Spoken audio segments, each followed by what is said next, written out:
আমি এখানে মাছ কাটতে বসেছি। এই যে বেশি একটা বড় না, ছোট ছোট দুটো ইলিশ মাছ। তো আজকে ইলিশ মাছ রান্না হবে কাঁচকলা দিয়ে। ইলিশ মাছটাকে কেটে আনা হয়নি বাজার থেকে, ওরা অল্প করে আঁশ ছাড়িয়ে দিয়েছিল সামান্য।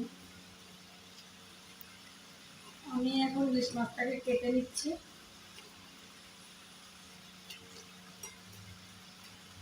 আঁশ ছাড়িয়েছিল কিন্তু ঠিক করে যেহেতু ছাড়ানো হয়নি, তাই আমি এটাকে ভালো করে আঁশ ছাড়িয়ে নিচ্ছি।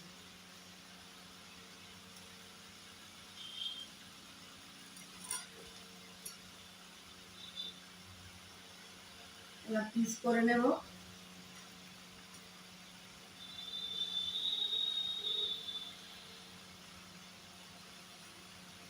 বেশি পিস করবো না, 4 পিস করলাম।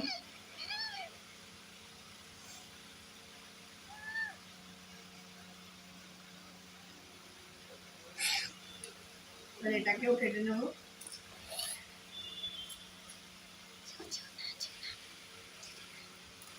অনেকেই হয়তো মাছ কাটতে জানো না, তাই জন্য আমি এই ভিডিওটা করছি। প্রথমে এই মাছের আঁশগুলোকে ভালো করে ছাড়িয়ে নেব। দানাগুলো তো কেটে নিয়েছি, তারপরে মাছের আঁশগুলো ভালো করে ছাড়িয়ে নেব।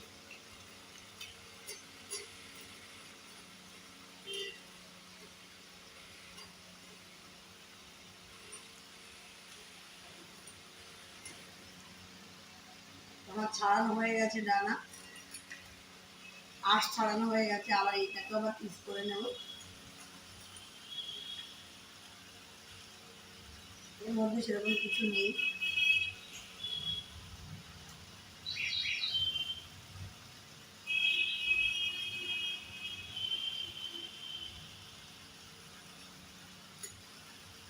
পিস করে নিলাম। 4 পিসই করেছি। তো দেখো বন্ধুরা, এই মাছটা আমি কেটে নিয়েছি। এখন এটাকে ধুয়ে কাঁচকলা দিয়ে পাতলা ঝোল করবো।